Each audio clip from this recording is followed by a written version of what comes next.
17واں باب خون کا اقداس۔ پھر خداوند نے موسیٰ سے کہا، ہارون اور اس کے بیٹوں سے اور سب بنی اسرائیل سے کہہ کہ خداوند نے یہ حکم دیا ہے کہ اسرائیل کے گھرانے کا جو کوئی شخص بیل یا برے یا بکرے کو خواہ لشکرگاہ میں یا لشکرگاہ کے باہر ذبح کر کے اسے خیمہ اجتماع کے دروازے پر خداوند کے مسکن کے آگے خداوند کے حضور چڑھانے کو نہ لے جائے، اس شخص پر خون کا الزام ہوگا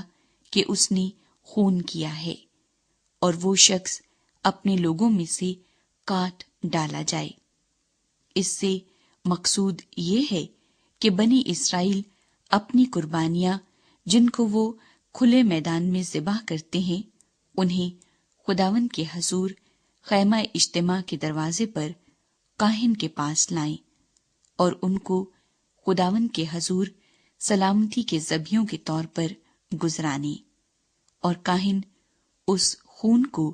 خیمہ اجتماع کے دروازے پر خداوند کے مذبح کے اوپر چھڑکے اور چربی کو جلائے تاکہ خداوند کے لیے راحت انگیز خوشبو ہو، اور آئندہ کبھی وہ ان بکروں کے لیے جن کے پیرو ہو کر وہ زنا کار ٹھہرے ہیں اپنی قربانیاں نہ گزرانے۔ ان کے لیے نسل در نسل یہ دائمی قانون ہوگا۔ سو تو ان سے کہہ دے کہ اسرائیل کے گھرانے کا یا ان پردیسیوں میں سے جو ان میں بود و باش کرتے ہیں جو کوئی سوختنی قربانی یا کوئی ذبیحہ گزران کر اسے خیمہ اجتماع کے دروازے پر خداوند کے حضور چڑھانے کو نہ لائے، وہ اپنے لوگوں میں سے کاٹ ڈالا جائے۔ اور اسرائیل کے گھرانے کا یا ان پردیسیوں میں سے جو ان میں بود و باش کرتے ہیں جو کوئی کسی طرح کا خون کھائے، میں اس خون کھانے والے کے خلاف ہوں گا اور اسے اس کے لوگوں میں سے کاٹ ڈالوں گا، کیونکہ جسم کی جان خون میں ہے،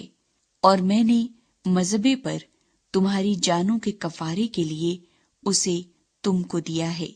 کہ اس سے تمہاری جانوں کے لیے کفارہ ہو،